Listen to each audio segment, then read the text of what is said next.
모닝 미팅 시작하도록 하겠습니다. 첫 번째 순서는 투자 전략 하반기 주시장 전망 오태동 이사님 발표하겠습니다. 예, 경제 먼저 말씀을 드리면요. 그 성장률 궤적은 2분기에 마이너스 14% 글로벌리 갔다가 3분기에 이제 반등해서 플러스 10% 그리고 4분기에 다시 이제 플랫해지는, 그러니까 3분기에 올라가서 4분기에 다시 이제 약화되는 그런 모습을 예상을 하고요. 전반적인 환경은 하반기의 관건은 이게 디플레냐 인플레냐, 이게 사실은 제일 관건인 것 같은데 디플레이션 환경으로 계속 본다라는 말씀을 드리고요. 그러니까 제일 큰 이유는 예를 들어 뭐 11페이지 그림 예를 들어 보시면은 글로벌리 전체적으로 재고 압박이 지금 3, 4월에 이제 크게 올라왔고요. 보통 이제 이런 걸 측정할 때 그 제조업체들한테다가 신규 주문 레벨 대비 재고 레벨을 이제 나눠서 이제 보는 건데, 이게 지금 코로나 전에 0.9배, 그러니까 주문 오더 받는 것 대비 재고가 0.9배였는데 지금은 1.5배로 쭉 치고 올라와서, 이게 사실 내려간 이후에 그러니까 재고를 떨고야 그 다음에 가격을 올리든 뭐든 할 테니까, 이게 떨고 나서 나오는 거니까 이런 현상은 대략 한 내년 2분기 정도가 아닐까. 예를 들어 2016년 초에도 이때도 재고가 떨궈지고 나서 인플레가 올라오는 게 1년 정도 걸렸거든요. 그래서 하반기는 디플레이션 환경, 그러니까 뭐 저금리, 저성장 이런 얘기가 되는 거겠죠. 그리고 고용 시장 회복 자체가 뭐 몇 차례 말씀드렸지만은 미국 애들 같은 경우에 실업률 올라올 때보다 내려가는 속도가 3배 정도 느리기 때문에 이게 정상화되려면 시간 걸리겠다. 그래서 종합해서 보면은 재고 압박과 고용 시장 부진 때문에 하반기 리플레이션 환경 보고 내년 EQ 이후를 리플레이션으로 본다. 좀 그렇게 말씀드리겠습니다.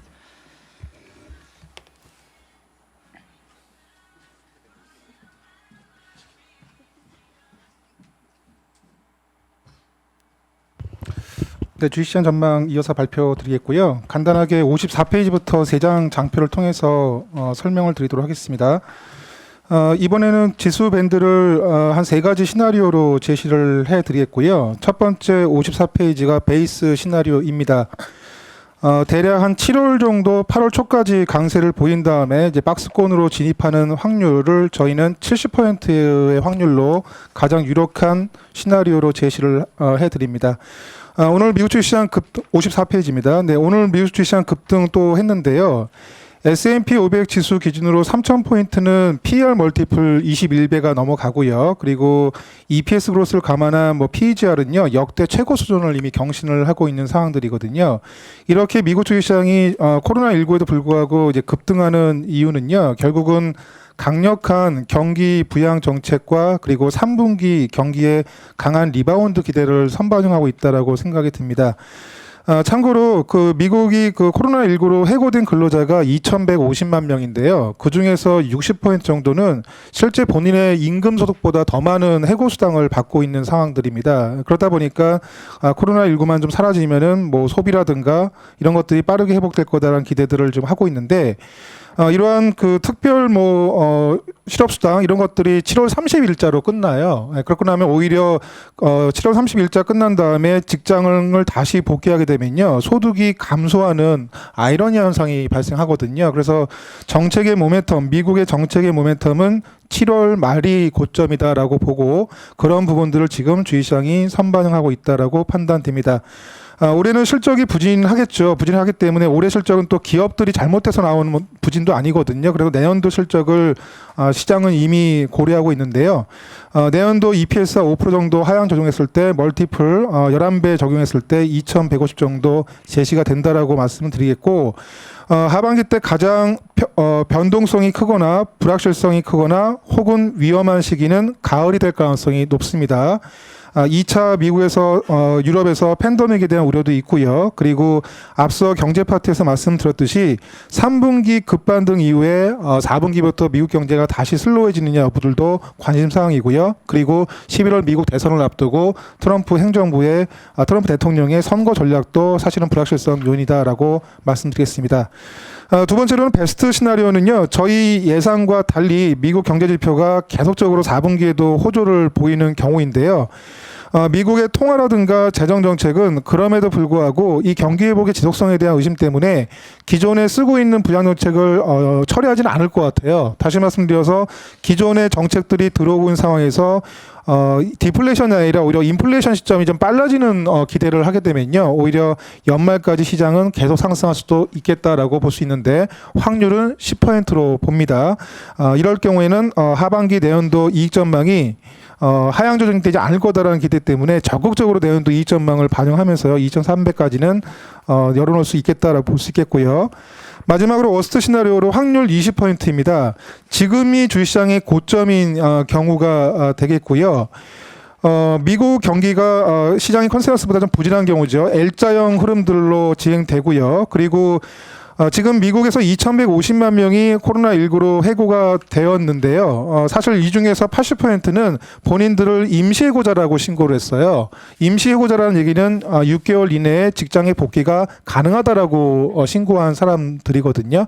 근데 사실 지금 미국의 많은 그 고용자들이 폐업을 고려하거나 코로나19가 진정되더라도 과거보다는 일자리를 줄이겠다고 얘기하고 있기 때문에 이들이 임시해고자에서 영구해고자로 전환될 가능성도 높습니다. 이렇게 되면은 고용 없는 경기 상황들이 계속 이어질 가능성이 높거든요. 그래서 만약에 트럼프 대통령은 하반기 미국 경기가 본인이 생각한 것만큼 빠르게 회복되지 않을 경우는요, 대선 전략을 이런 모든 미국 경기의 부진은 중국 때문이라고 해서 대선 이전부터 중국의 관세를 분과한다든가 강력한 갈등 구도를 양상할 가능성이 높습니다. 그렇게 되면요, 오히려 대선 전인 9월, 10월 경에 글로벌 주식시장이 대거 흔들릴 가능성이 높고, 이럴 때는 코스피는 1,700까지 하락할 가능성이 높습니다. 전체적으로 가을이 가장 불확실성이 높기 때문에 아마 투자전략부는 가을이 되게 바빠질 것 같은데요. 대략 한 7월이라든가 8월 경쯤에 가을 흐름에 대해서 다시 한번 업데이트를 드리도록 하겠습니다. 네, 이어서 포트폴리오 부분 말씀드리겠습니다. 112페이지 보시면 됩니다.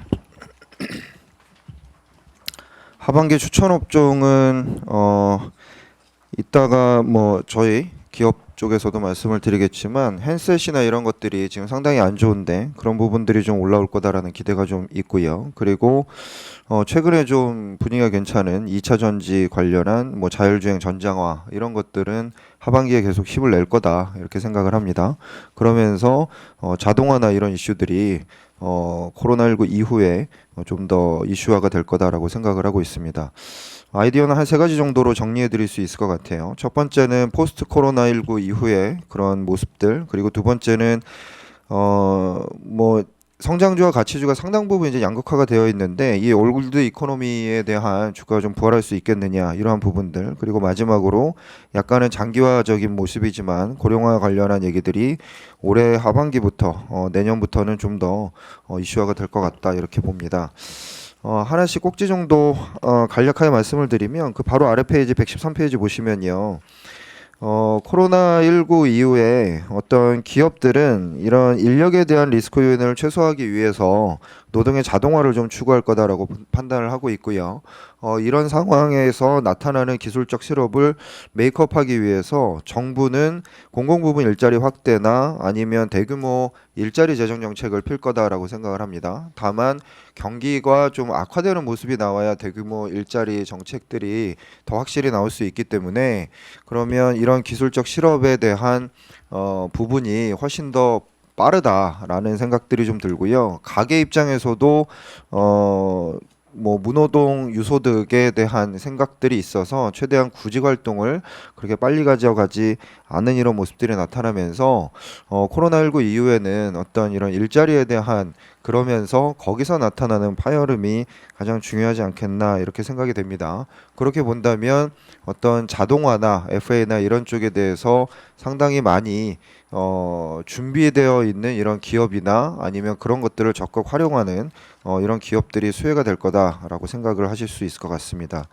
두 번째는요, 124페이지입니다.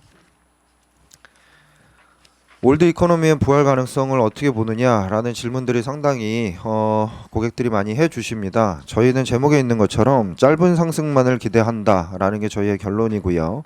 금융위기 이전과 이후에 경기의 상황들을 보시면 글로벌 경기 선행지수랑 소재 섹터를 같이 그렸는데 글로벌 경기 선행지수가 상승 트렌드에 있을 때는 이런 매크로 관련 주식들이 빅사이클을 경험하게끔 만들어줍니다. 다만 금융위기 이후에 경기가 하락 트렌드에서 상승과 등락을 반복하는 이런 상황에서는 동그라미 1번처럼 그 안에서 이제 짧은 등락만을 보여줄 수가 있겠죠. 혹은 동그라미 2번에 해당하는 중국이 4조 위안의 경기 부양을 상당히 세게 나타내거나 아니면 동그라미 3번처럼 공급 측의 개혁을 상당히 세게 나타나는 그런 상황에서는 한 1년 반 정도짜리의 사이클은 경험해 볼 수 있다라고 볼 수 있겠습니다. 다만 지금의 중국 정책은 2번과 3번과는 또 좀 다르기 때문에 저희는 경기가 올라오는 이런 부분만을 일정 부분 반영하는 짧은 상승만을 기대하는 이런 모습일 거다라고 생각을 합니다. 그렇게 된다면 이 올드 이코노미의 상승은 구조조정이 나타난 이유가 될 것 같고요. 그러면 지금의 연속되는 이 성장주 사이클에서는 그렇게 크게 기대할 만한 빅사이클은 쉽지 않다라고 봅니다. 그러면 131페이지로 가보시겠습니다. 그러면 우리가 지금 기대할 바는 이 올드 이코노미의 짧은 상승보다는 향후에 나타나는 빅사이클이 훨씬 더 중요할 것 같은데 가트너의 하이프 사이클과 산업 사이클을 같이 연결해서 그려보면 지금 현재 얼리 어답터 아직 성숙기로 들어가지도 않은 이 초기 이제 시장에 어떤 것들이 화두가 되냐라고 판단을 해보면 왼쪽 위에 있는 적어도 위성 시스템이나 레벨 5 자율주행, 5G 이러한 것들이 사실은 지금 얼리 어답터 부분에 있는 것들입니다. 이거를 하는 회사가 테슬라다라고 보시면 그거 관련한 2차 전지 및 전동화들이 얘기가 될 것 같습니다. 페이지를 넘겨서 134페이지 마지막으로 고령화 관련 뭐 이런 얘기들 이슈로 해서 마지막으로 말씀드리겠습니다. 한국은 2020년부터 베이비붐 1세대가 고령층으로 편입되기 시작합니다. 55년생이 이제 만 65세가 됐고요. 베이비붐 1세대의 주력이라고 할 수 있는 58년 개띠 세대가 3년 뒤에 들어옵니다. 그러면 5년 안에 고령층이 1000만 명 시대가 되는 상황들이거든요. 전체 인구의 4분의 1이 이제 고령층으로 들어가기 때문에 그거에 따른 어떤 사회적인 문제라든가 아니면 연금 개혁이라든가 이러한 얘기들이 계속적으로 화두가 될 가능성이 있습니다. 금융시장 입장에서는 139페이지 보시겠습니다. 국민연금의 이런 고갈이라든가 아니면 수익률 문제라든가 이런 얘기들이 계속적으로 확대될 가능성이 높고요. 그러면 흔히 말하는 사적연금이나 퇴직연금 등에 대한 얘기들이 확대될 수 있을 것 같습니다. 미국의 401k 사례들이 확대되면서 얘기들이 나올 수 있는 이런 상황들이고 기금형 퇴직연금이나 이런 쪽에 대한 이슈들이 계속 나올 수 있을 것 같습니다. 그렇게 본다면 ETF에 대한 이러한 장악력이 훨씬 더 많아질 수 있겠다라고 생각을 하고 있고요. 대형주의 수급도 달라질 거다라고 생각을 하고 있습니다. 144페이지 종목으로 말씀드리겠습니다. 종합해서 말씀을 드리면 이런 2차 전지라든지 아니면 핸셋들이 좀 올라오면서 약간은 그동안 좀 안 올랐던 이런 종목들이 힘을 낼 수 있는 이런 종목들이 좀 있을 것 같고요. 그렇게 본다면 전장화나 아니면 자동화 이런 부분들이 이슈가 될 수 있을 것 같습니다. 최근에 이제 스몰캡이 좋기 때문에 저희 이제 스몰캡 담당 팀장과 함께 스몰캡 부분도 같이 넣었으니까 참고해 주시면 좋을 것 같습니다. 이상입니다.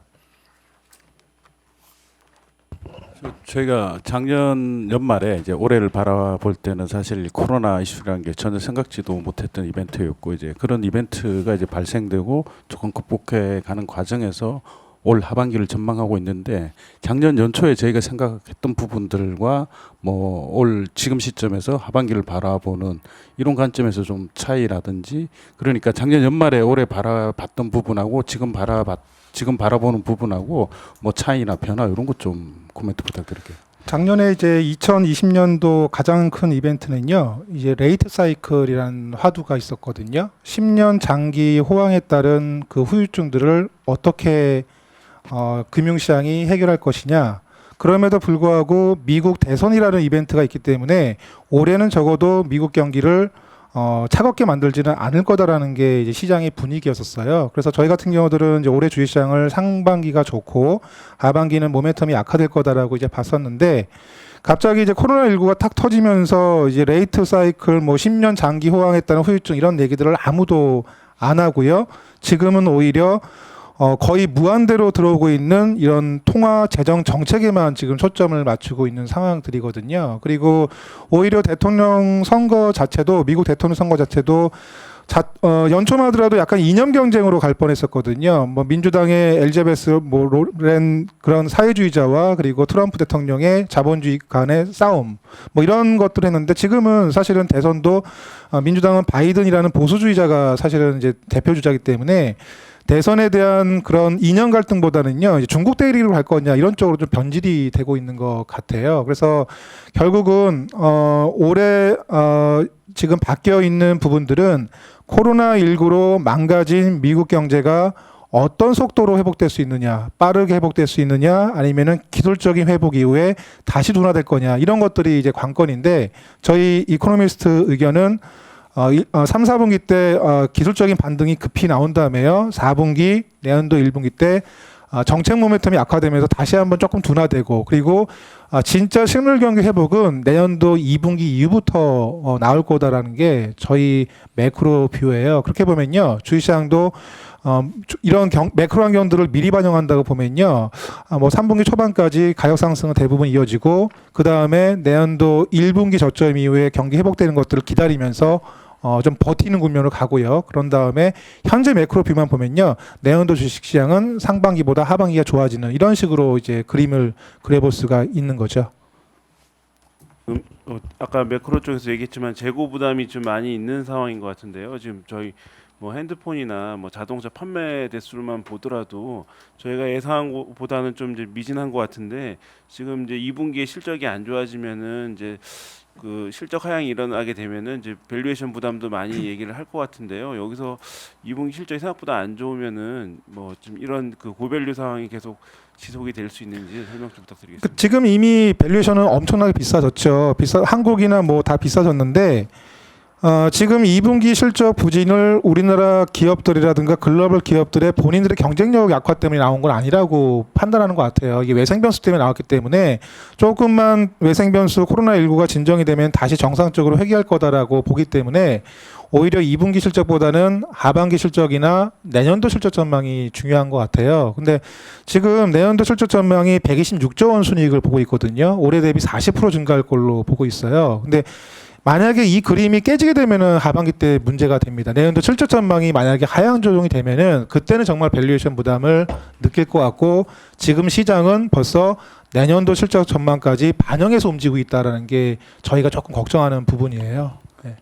시장에서 얘기하다 보면은 하반기 변곡점을 그 공매도 제한 해제 시점 9월쯤으로 되게 많이 보시는 분들이 있던데 거기에 대해서 임팩트가 어떻게 미칠지. 9월 말 정도까지면은 공매도 해제 얘기가 나올 텐데 정부 정책은 언제든지 유동적입니다. 그 당시 때 금융시장이 안 좋으면 또 연장할 수도 있는 거고요. 지금 미리 예상하기는 어려운데 공매도 해제가 된다라고 가정하면은 일단 코스닥 기업은 타겟이 될 수가 있고요. 그리고 뭐 김병희 팀장이 계속 얘기했지만 또 세금 이슈 문제가 양도소득세 문제가 더 강화되기 때문에 10월 정도 되면은 뭐 PB분들은 개인 투자자들 상대로 주식을 매도 얘기를 할 거기 때문에 수급상으로는 좋은 얘기는 아니에요. 그래서 여러 가지 저희가 상황들을 분석해 보면요. 가을이 상당히 변동성이 크고 불확실성이 커요. 예. 그렇게 공매도 금지 해제 노동길 연구원이 어제 좀 스터디한 게 있잖아요. 과거 사례 간단하게 좀 말씀하시죠.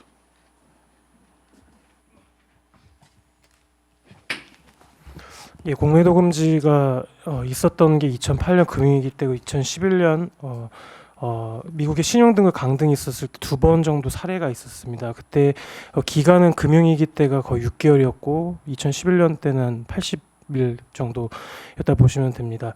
그때 이후로 공통적으로 나타났던 것은 코스닥 수익률보다는 코스피 대형주 수익률이 좋아지는 것, 그리고 외국인 투자자들의 자금이 대형주 위주로 들어왔던 것들을 저희가 사례적으로 확인을 할 수가 있었고요. 아마 그렇게 된 이유 중에 하나는 코스피 시장에서 공매도를 금지하다 보니까 현물 시장이 선물보다 가격이 비싸지는 그런 움직임 때문에 외국인들이 선물 위주로 대응을 했기 때문인 것으로 판단을 하고 있습니다. 그렇게 된다면 질문 주신 것처럼 공매도 금지 해제가 9월 15일 날 이제 공매도가 다시 재개가 되는데요. 그렇게 될 경우에는 대형주의 수급이 좋아지고 중소형주들이 지금 밸류가 좀 높기 때문에 어느 정도 변동성 확대가 저희가 겪을 수 있다, 이렇게 예상할 수 있겠습니다. 그 지금 기관 투자가들이 가장 헷갈려하는 부분이 성장주, 가치주, 괴리.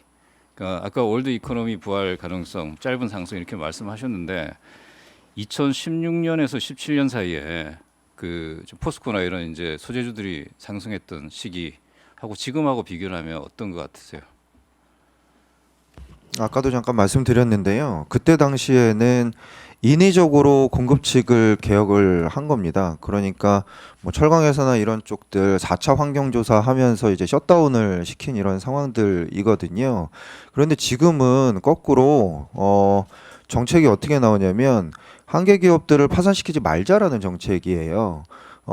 조금이라도 뭐 이런 크랙이 나타나면 크레딧 리스크가 올라갈 수 있기 때문에 막대하게 지금 그쪽에 이제 정책이 들어가는 상황들이거든요.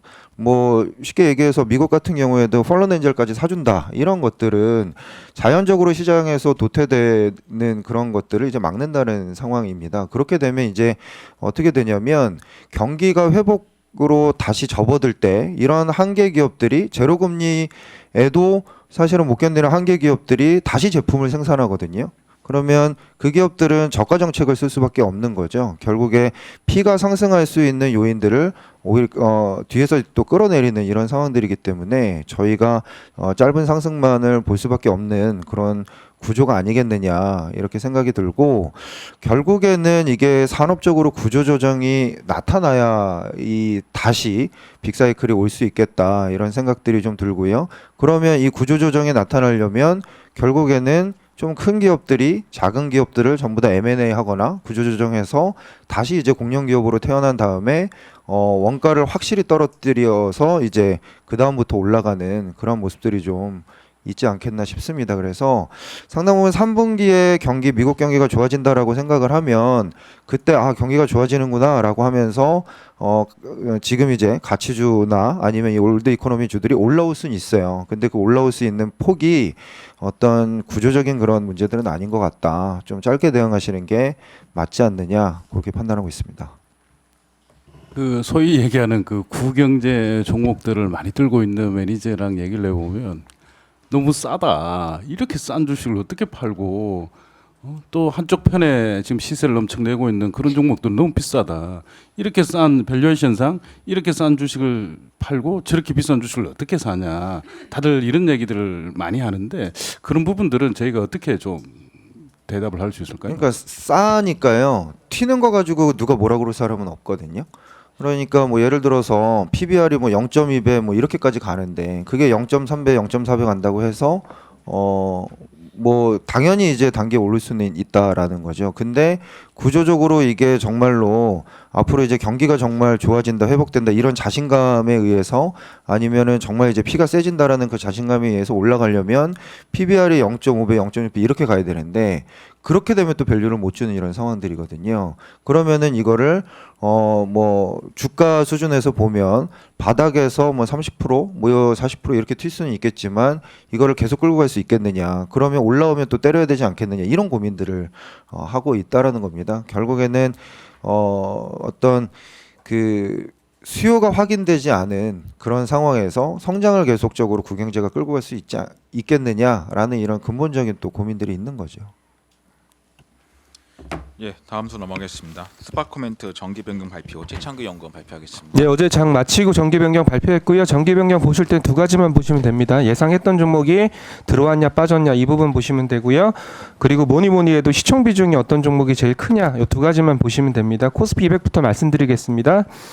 의외로 들어온 종목은 없습니다. 의외로 들어온 종목은 없었고요. 전부 다 시장이 예상했던 종목인데 들어오리라 예상했던 종목 중에 지누스가 빠졌습니다. 지누스가 저희뿐만 아니라 한 6개 증권사가 들어올 거라고 예상했던 종목인데 빠졌습니다. 빠진 이유는 지누스 상장 시점이 2019년 10월 30일이었습니다. 근데 제가 알기로는 2019년 11월 1일부터 4월 30일까지 시가총액으로 랭킹을 매기는 걸로 파악하고 있는데 거래소가 실수한 것 같습니다. 아마 거래소가 날짜 착각을 해서 지누스가 시청도 되고 거래대금도 됐는데 못 들어온 거 보니까 거래소가 실수했다라고 생각을 하고 있고요. 거꾸로 얘기하면 12월 정기 변경에는 지누스가 들어올 거니까 뭐 당장은 뭐 요번에 못 들어와서 실망 매물이 나올 수 있겠지만 뭐 12월 달에 정기 변경이 들어올 수 있다라고 생각하고 있습니다. 제외 종목 중에서는 지누스 때문에 고려제강이 안 빠졌습니다. 원래 하나 들어오면 하나 빠지는 시스템이어서 지누스가 들어오면 고려제강이 빠지는 그런 구도로 생각을 했었는데요. 지누스가 못 들어옴에 따라서 고려제강이 안 빠졌습니다. 요거 기억하시면 되고요. 그리고 최근에 회계 이슈가 불거진 SL이 선제적으로 코스피백에서 빠졌습니다. 참고로 지금 거래 정지 중인데요. SL은 거래가 풀리자마자 코스피백에서 빠졌기 때문에 패시브 매도 물량이 거래 재개되는 첫날 쏟아질 겁니다. 그래서 그거 좀 주의하시면 될 것 같습니다. 코스닥 150 말씀드리겠습니다. 코스닥 150에서는 저희가 뭐 예상했던 종목 셀리버리, KH바텍, SK바이오랜드, 뭐 유비쿼터스 홀딩스, 상상인 뭐 이런 것들은 예상대로 다 들어왔고요. 네오위즈가 좀 들어올 거라고 예상을 했는데 네오위즈가 못 들어왔습니다. 못 들어온 이유는 최근에 코스닥 150도 방법론을 변경하면서 기술주보다는 비기술주 쪽으로 좀 웨이트를 좀 옮기는 추세입니다. 그래서 상상인이라든지 이런 종목이 들어오게 된 건데 뭐 그런 방법론상의 변화 때문에 못 들어왔다라고 생각하고 있고요. 또 의외로 들어온 종목이 하나 있습니다. 케어젠입니다. 케어젠이 최근에 좀 시끄러웠는데 그 문제들이 해결되면서 아무도 예상하지 못했는데 케어젠이 이번에 코스닥 150에 들어왔습니다. 그리고 아무도 예상 못했는데 빠진 종목도 있습니다. 신라젠이 빠졌습니다. 신라젠이 빠진 종목 중에서는 가장 시가총액도 크고 뭐 예상했던 그 증거사도 별로 없었습니다. 그래서 들어온 종목 중에서는 케어젠, 빠진 종목 중에서는 신라젠 요거 두 개만 좀 기억하시면 될 것 같습니다. 이상입니다. 예, 산업기업 분석 넘어가겠습니다. 반도체 산업 박의원우 연구원 발표하겠습니다. 예, 저희가 그 화합물 반도체 시장을 좀 좋게 보고 있는데요. 세계 반도체 장비 재료 협회라고 있습니다. 세미라는 기관인데 내년에 이 화합물 반도체 장비 투자 예상 금액을 올해 대비해서 69% 성장하는 수치로 제시를 했습니다. 시장이 상당히 좋아진다 이렇게 전망을 하고 있는 거고요.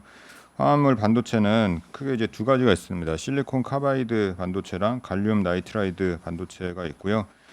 기존의 실리콘 기반 반도체랑 다른 점이 이 두 재료가 실리콘 기반보다 그 밴드갭이 훨씬 높습니다. 한 3배 이상 높고요. 그래서 결론적으로는 10배 이상 큰 전압에 견딜 수 있기 때문에 전압이 크게 걸리는 수요처에 많이 사용이 되지 않을까 이렇게 생각이 듭니다.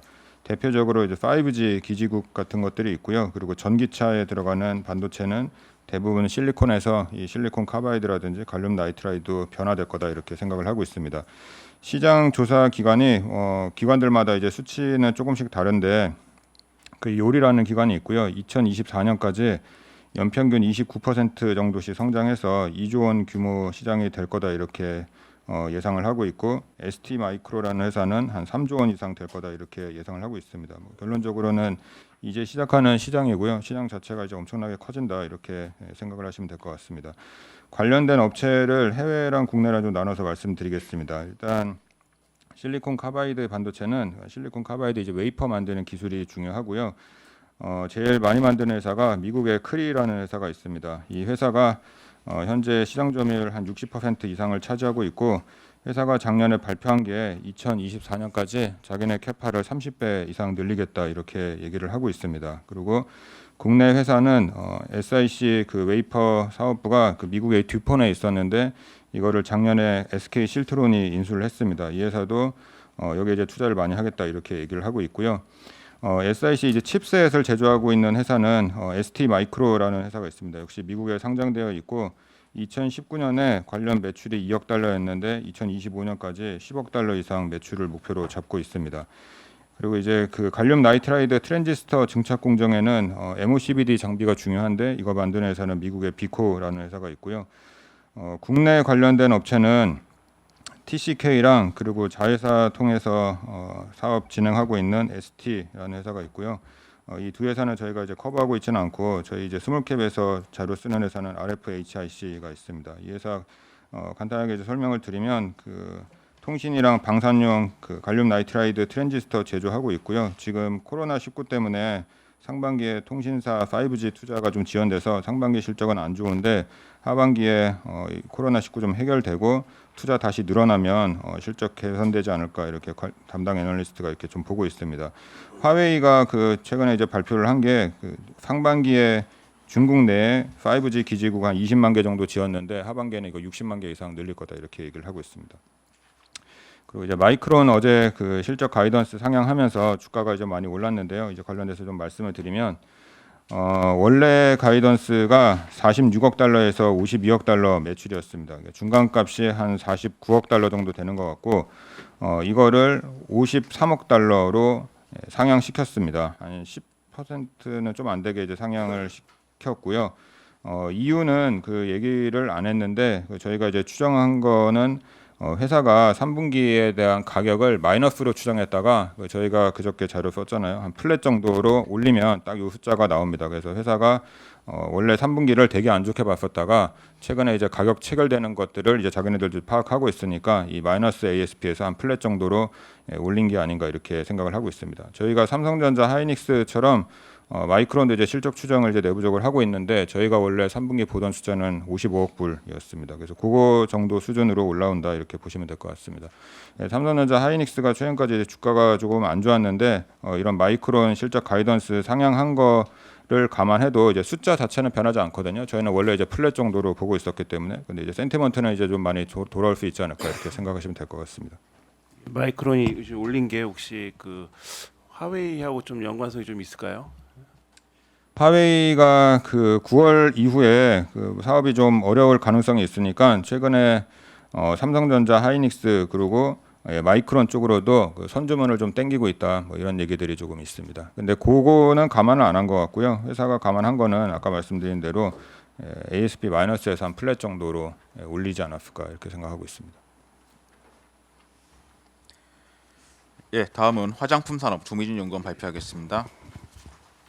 네, 화장품 산업 상반기 보시면 이제 연초 분위기는 좋았으나 코로나19로 인해서 투자 심리와 주가 모두 좀 부진했고요. 그래도 이제 페이지 4페이지의 그림 2번 보시는 것처럼 그 중에서 LG생건하고 코스맥스가 좀 선방했습니다. 두 기업 모두 코로나19에도 불구하고 샤업 다각화 효과가 좀 부각되면서 감익이 아니라 증익을 했고요. 그래서 좀 선방했다 보시면 되겠습니다. 상반기 주가와 투자 심리는 바닥을 지났다라고 좀 보고 있고요. 저기 마이크 볼륨 좀 올려주세요. 마이크 좀 크게. 네, 들리시죠? 네. 상반기 주가와 투자 심리는 바닥을 지났다라고 보고 있고요. 코로나19로 인한 실적 부진이 설명되는 수준인 경우는 주가 하락도 크게 나타나지 않고 있는 상황입니다. 다만 이제 주요한 면세점 채널이 아직 불확실성이 좀 큰 상황이라서 주가 상승을 좀 제한하는 중이고요. 중국 본토에서 사업을 하는 업체들이 현재 상황에서는 좀 더 편안하다라고 좀 보고 있습니다. 바로 ODM 업체라고 보시면 될 것 같고요. 페이지 5번 보시는 것처럼 중국 ODM 산업 같은 경우는 약 70조 원으로 지금 추산하고 있고요. 연평균 5% 이상 성장 중입니다. 업계 특성상 뭐 독과점은 좀 어렵고요. 그러나 이제 국내 업체 중에서는 코스맥스와 한국콜마가 뭐 생산 캐파나 기술력 측면에서 글로벌 탑입니다. 그리고 또 특히 페이지 6의 그림 6번 보시는 것처럼 글로벌 ODM의 주요 생산 지역이 아시아, 유럽, 미주인데 중국하고 한국 외에 다른 지역 같은 경우는 뒤늦게 코로나19 영향권에 들었고요. 따라서 상대적으로 국내가 좀 빠르게 사태가 완화되는 모습을 보이기 때문에 신뢰도도 좀 상승하고 있고 원부단지 조달 같은 부분에서 좀 유리하기 때문에 생산 기반 측면에서 우위가 좀 부각되고 있습니다. 뭐 예전에도 말씀드렸는데요. 중국 ODM 업체들은 작년에 좀 빠르게 올라오는 모습을 보이면서 국내 업체들에게 조금 위협적인 존재가 아니냐라는 우려들 많았는데 중국 업체들 같은 경우는 한 가지 제품을 대량으로 생산하는 기술은 좀 예전부 대비해서는 확실히 좀 빨리 올라온 것 같습니다. 그러나 다품종 소량 생산이라는 ODM 업체, 화장품 ODM 업체의 주요 고유한 그 특성에서는 여전히 국내 업체가 좀 우위에 있다라고 판단됩니다. 또한 최근 트렌드가 좀 급변하고 있는데요. 뭐 온라인 언택트는 계속 말씀 많이 드렸고요. 이외에 맞춤화와 디지털화가 진행 중입니다. 글로벌에서 국내가 처음으로 이 맞춤형 화장품 제도 시행을 했고요. 이러한 트렌드가 좀 앞으로도 더 이 제도 시행으로 해서 강화될 것으로 보고 있습니다. 국내는 이제 최근 아모레가 CES에서 3D 마스크 출시하면서 뭐 상을 받았고요. 뭐 이거 외에도 코스맥스나 콜마도 3D 뭐 기술을 접목한 화장품 제조법에 대해서 지금 특허를 출시하고 있는 상황입니다. 따라서 이제 화장품 업계도 적극적으로 이 트렌드에 맞추기 위해서 좀 뛰어들었다고 보실 수 있겠고요. 기술 집약적 산업이기 때문에 대기업이 자본력을 좀 가지고 있기 때문에 유리한 부분이 있다라고 좀 판단됩니다. 뭐 모두의 생각은 아니지만 일부에서는 뭐 전자 업체들이 그 마스크팩 전기 마스크팩을 출시하는 거에 대해서 어떻게 보면 시장의 파일을 갉아먹는 것이 아니냐라는 뭐 이야기도 있었으나 지금 보게 되면은 화장품 업체들이 워낙 이 시장에 대한 스터디도 많고 또 아무래도 기술 개발과 접목이 된다면 유리한 측면이 있다고 좀 보고 있습니다. 뭐 이외에도 온라인화와 럭셔리화와 성분 중심 트렌드는 뭐 지속적으로 강화될 것을 보고 있습니다. 타픽은 코스맥스입니다. 작년 지적받았던 게 이제 고객사 포트폴리오 부분입니다. 그러나 이제 온라인 중심으로 고객사를 확보하고 있고요. 그리고 2분기 이후 실적의 그런 반전은 좀 더 부각될 것으로 예상합니다. 투자의견 바이 목표 주가 125,000원 유지하겠습니다. 뭐 한국콜마는 이제 투자의견을 홀드해서 바이로 그리고 목표 주가를 45,000원에서 53,000원으로 상향하겠습니다. 이제 작년 한 8, 9월부터 불매운동 영향으로 매출이 급락했습니다. 뭐 그때 설명드렸던 거는 이런 불매운동은 ODM 업체의 특성상 단기 이슈다라고 말씀을 드렸고 실제로 작년 12월부터는 매출이 이전 수준으로 회복을 했습니다. 그러나 투자 의견을 내렸던 이유는 중국 법인이 뭐 성장이 의미 있게 올라오지 않는다라는 이런 포인트였는데요. 작년 연말부터 북경에서 이관하는 물량보다는 이제 신규 고객으로부터 나오는 수주가 좀 올라오고 있는 상황입니다. 그리고 뭐 어제 백준기 연구원도 좀 설명을 드렸는데 콜마 비엔에치의 애터미가 중국 진출하는 부분에 대한 기대감도 좀 있는 상황이고요. 따라서 하반기부터는 북경과 무석 공장의 합산 중국 법인 실적이 전년 대비 플러스로 전환될 것으로 예상하고 있습니다. 또 어제 발표가 되었는데요. 그래서 좀 자료에는 구체적인 설명 없는데 제약 부분이 이제 IMM의 500억대 규모로 매각이 되었습니다. 이 매각 금액은 이제 2018년 4월에 CJ에서 헬스케어 부분을 이제 인수하면서 차입금이 굉장히 올랐습니다. 이 부분에 대한 좀 부담을 줄이는 데 용도로 사용될 거고요.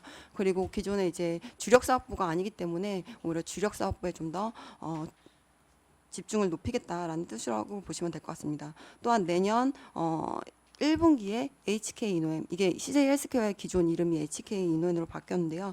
상장에 대한 기대감도 있는 상황입니다. 마지막으로 코스메카 코리아는요. 계속 말씀드렸는데 인그루드 랩은 좋은 것 같습니다. OTC 수주 하반기 때 들어오면서 굉장히 좋을 것으로 보여지는데 다만 이제 코스메카 코리아 자체의 경우는 중국 법인 쪽에서의 그런 실적 불확실성이 있기 때문에 차라리 인그루드랩을 사는 게 더 낫지 않을까 이렇게 예상이 됩니다. 투자 의견 홀드 유지하고요. 인그루드랩 자회사의 실적 조금 반영을 해서 목표치는 좀 올리면서 추정치를 올리면서 목표가는 상향하겠습니다. 이상입니다. 오늘 그 ODM 업체들만 좀 말씀하셨는데 지금 시장에서 좀 미중 무역 분쟁이 좀 하반기까지 계속 좀 또 노이즈가 될 것 같고 그럼 중국 소비주의 대표격으로서 화장품 센티가 좋아질 것인가에 대한 의문들이 있는데. 종합적으로 좀 화장품 업종에 대해서 좀 어떤 비율을 갖고 계신지랑요. 그리고 지금 실제로 코로나 국면 때문에 아무래도 마스크를 쓰고 다니다 보니까 외출도 적게다 보니 화장품 사용도 절대적으로 줄어드는 거 아니냐를 우려했는데 실제로 그런 부분에 있어서 데이터 확인되는 부분이 있나요? 우선은 아무래도 색조 쪽에 대한 조금 위축은 있는 것 같고요. 근데 이제 기초 쪽에 대한 강화들이 좀 있는 것 같습니다. 그래서 지금 보게 되면은 클리오나 애경산업 같은 경우가 조금 가장 크게 이슈가 될 수 있을 것 같은데 애경산업 같은 경우는 우선은 효율화를 위해서 홈쇼핑에 대한 횟수를 조금 줄이면서 오히려 효율화 작업에 들어가 있는 상황이고요. 다만 중국 쪽에서는 오히려 3월부터는 정상화 수준까지 지금 올라온 상황입니다. 뭐 현재 주가 보게 되면은 사실 전반적으로 다 이러한 부분들에 대한 그 감안을 해서 주가가 이미 빠져 있고 그렇기 때문에 뭐 지금 그 상황에서 그것 때문에 더 주가는 빠지지 않을 것을 보고 있고요. 뭐 클리오 같은 경우는 우려가 있었는데 실제로 보면 1분기 실적도 굉장히 좋았고 2분기 때도 뭐 해외 쪽으로 나가는 물량에서는 전혀 타격이 없는 것으로 현재까지는 좀 파악이 되고 있는 상황이고요. 그리고 말씀하신 첫 번째 질문에 대해서는 뭐 우려 있는 거 사실인 것 같습니다. 근데 말씀드린 것처럼 뭐 지금 상황에서 더 나빠질 부분에 대한 우려는 없는 것 같고요. 근데 좀 아무래도 초반에 말씀드린 것처럼 면세점 부분에 대한 아직까지 뭐 회복이나 이런 시그널이 좀 나와야지 좀 전반적으로 좀 의미 있게 반등할 수 있을 것 같습니다. 당분간은 몇 개 업체들이 더 좋을 것 같아요. 한국콜막 제약사업 부분 매각한 부분, 영업이익 줄어드는 부분이 있잖아요. 그 이자 비용 감소가 상쇄를 시킬 수 있나요? 이자 비용이 얘네가 500억 정도였는데요. 예, 충분히 상쇄할 수 있습니다. 예, 다음은 휴대폰 산업 이규화 연구원 발표하겠습니다. 네, 4월 글로벌 판매가 발표가 됐는데요.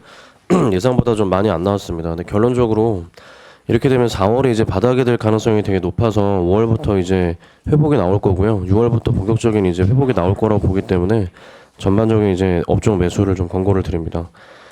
지금 그 지역별로 보면 인도가 전국 봉쇄령 때문에 인터넷 판매 포함해서 모든 판매가 아예 안 됐어요. 그래서 전년비 대비해서 이제 98% 감소하면서 사실상 여기서 이제 제일 많이 빠졌고요.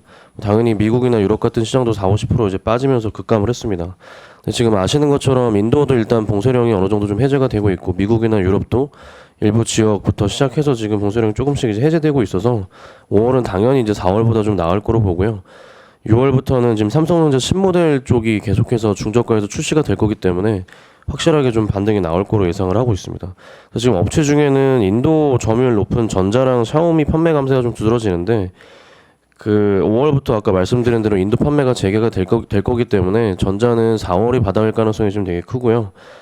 모델별로는 뭐 갤럭시 S20 시리즈는 여전히 좀 안 좋고 Z 플립은 조금 빠지긴 했지만 그래도 상대적으로 좀 선방을 했습니다. 애플은 중국이 전에 말씀드렸지만 예상보다 좀 좋았던 게 그나마 좀 다행이고 미국이랑 유럽 쪽은 당연히 이제 빠지는데 지금 미국이랑 유럽이 이제 애플 스토어를 재개장을 계속 하고 있는 상황이어서 5월이랑 6월 판매가 확실히 이것도 좀 올라올 거다라고 생각을 하고 있습니다. 그래서 지금 하반기에 특히 이제 8월에 삼성전자 쪽에서는 노트 20 시리즈랑 폴더블 2 지금 출시가 예정되어 있고 애플은 10월 정도에 아이폰 12 이제 5G 모델들이 나올 텐데 지금이 어떻게 보면 제일 좀 모멘텀이 없는 구간이에요, 사실. 그래서 저는 지금 사서 계속 쭉 이제 하반기까지 가져가는 게 맞다고 생각을 하고 있습니다. 예, 질문 없으시면 다음은 SK 김동영 연구원 발표하겠습니다. 예, SK 지주회사 탑픽 종목이고요. 목표 주가 31만 원으로 상향 조정합니다. 뭐 투자 포인트는 계속 말씀드렸던 대로 지주회사 현금 흐름 강화되고 주주가치 제고 신성장 포트폴리오 강화가 진행되고 있는데 7월달 SK 바이오팜 상장이 확정이 되면서 투자형 지주회사로서의 선순환, 그러니까 투자만 하는 게 아니라 캐시아웃 돈을 이제 다시 벌어들이는 이런 작업이 이제 시작이 된 거고요. 8% 구주 매출을 하면서 2,300억에서 3,100억 현금이 유입이 될 겁니다. 그리고 이제 바이오팜이 시장에 안착이 되면 그 다음번 관심은 뭐 지분율이 75%이기 때문에 추가적으로 뭐 언제 어떻게 지분을 좀 처분을 할 것인가, 그리고 실트론 팜테코 건설처럼 다음번 IPO 될 수 있는 종목들에 대한 뭐 이런 밸류에이션에 대한 관심으로 옮겨갈 걸로 같고요. 그래서 명목상으로 보이는 밸류에이션보다 실질적으로 계산할 수 있는 밸류에이션 부담은 좀 더 없을 거다라고 보고 있습니다. 일반적으로 그 주요 비상장 회사가 상장을 하게 되면 긍정 부정 요인이 다 있습니다. 현금이 들어오고 지분 가치가 재평가되는 건 긍정적 요인이고 그 프락시 역할을 상실하게 되는 거, 그러니까 자회사 직접 투자 수요가 이탈하게 되는 건 부정적인 요인인데 뭐 특히 지난 1년 동안 SK 주가가 워낙에 변동성을 크게 보였기 때문에 지금 주가 상승한 부분에 대한 우려들이 뭐 있는 것도 사실이지만 종합적으로 요건은 긍정적인 이벤트로 볼 수 있다라고 생각을 합니다. 왜냐하면 일단 바이오팜 거래 유동성이 상당히 낮습니다. 25%가 이제 유동 물량이 되지만 여기 5% 우리 사주를 제외하고 또 국내 기관들이 확약을 걸고 들어올 걸 생각을 하면 보통 한 13% 언저리가 실질적인 유통 물량이 될 거고요. 그리고 그 9월 11일 날 코스피 200 특례 편입 가능성, 이것도 뭐 시가총액 기준이 3.7조 원 유지하면 되는 거니까 충분히 가능하다라고 보입니다. 9월 15일까지 공매도 금지가 되면 일반적으로 자회사 롱, 지주회사 숏하는 이런 페어 트레이딩도 불가능하기 때문에 뭐 3개월에서 6개월 정도 동안은 바이오팜의 프락시로서의 역할도 계속적으로 하게 될 가능성이 높다고 보고 있습니다. 그리고 이렇게 돈이 들어온 거에 대한 특별 배당금은 뭐 그렇게 크지는 않습니다만은 기본적으로 연간 5천 원 배당을 깔고 가고 뭐 2천억에서 3천억 정도 돈 들어오는 거에 30%를 뭐 원타임이 아니라 3번에 나눠서 준다고 가정을 해도 500원 정도는 충분히 더 나올 걸로 같고요. 5,500원은 기본적으로 깔고 연간 배당을 가고 여기에 뭐 배당 정책에 따라서 추가적인 업사이드가 더 있을 거다라고 보고 있습니다. 이상입니다. 좀 SK 팜테크가 삼성 바이오로직스 같은 CMO잖아요. 지금 바이오팜 때문에 주가가 좀 많이 움직이는데 팜테크 같은 주식은 상장 시기나 이런 게 좀 가시화된 게 있나요? 그 다음번 상장 우선 순위는 일단 실트론이고요. 팜테코는 그 다음 순위. 그러니까 그 작년에 중장기 계획을 발표할 때에도 대략 2022년 정도가 상장 예정 시점이라고 얘기를 했고요. 여기는 뭐 원래 국내에 있는 바이오텍에다가 그 BMS 아일랜드 공장 그리고 미국에 있는 엠팩까지 붙여서 이제 SK 팜테코라는 그 CMO 중간 지주회사 같은 형태로 만들어 놓은 건데요. 아마 추가적인 M&A가 더 있을 수도 있을 것 같고요. 그럼 밸류에이션은 지속적으로 좀 올라가는 모습이 될 걸로 보입니다. 예, 다음은 미래에셋대우 정지섭 연구원 발표하겠습니다. 네, 이제 미래에셋 그룹이 이제 일감 몰아주기 혐의 관련해서 공정위가 계속 조사를 하고 있었는데요. 어제 이제 결과가 나왔습니다. 이제 과징금 그리고 시정 명령이 나왔고요. 보통 이제 공정위가 이제 처분을 하게 되면 이제 시정 명령, 과징금 그리고 검찰 고발 이 세 가지로 되어 있는데요. 그 중에서 이제 가장 최악은 일단 검찰 고발인데 그거는 피했습니다. 원래 이제 미래에셋대우가 2017년에 이제 초대형 IB 지정되고 나서 이제 초대형 IB 할 수 있는 업무 중에 가장 핵심이 발행어음이었어요. 그래서 이 발행어음도 이제 인가를 이제 신청을 했던 상황이었는데 이제 그 일감 몰아주기 혐의 조사 때문에 이게 심사가 계속 지연이 됐었습니다. 만약에 이제 검찰 고발까지 됐었으면은 이게 대법원 판결 날 때까지 계속 지연될 수밖에 없던 상황이었는데 어제 이제 검찰 고발이 안 나왔기 때문에 지금부터 이제 인가를 다시 재개 신청할 수 있게 됐습니다. 그래서 이제 미래대우는 이제 발행업 인가를 다시 재추진할 걸로 보이고요. 물론 이제 발행업이 이미 이제 세계 사업자가 이미 하고 있습니다. 그래서 뭐 그렇게 아주 좋은 시장이다, 뭐 예전처럼 그렇게 뭐 이제 고수익 사업이다라고 보기는 어려운데요. 일단 뭐 지금은 뭐 코로나19 이후로 좀 여러 가지로 어려운 상황이기 때문에 뭐 새로운 수익원 확보 정도의 이제 의미는 좀 부여할 수 있다라고 보고 있습니다. 그래서 어제 결과는 뭐 나쁘지 않은 좀 긍정적인 이벤트였다 판단하고 있습니다.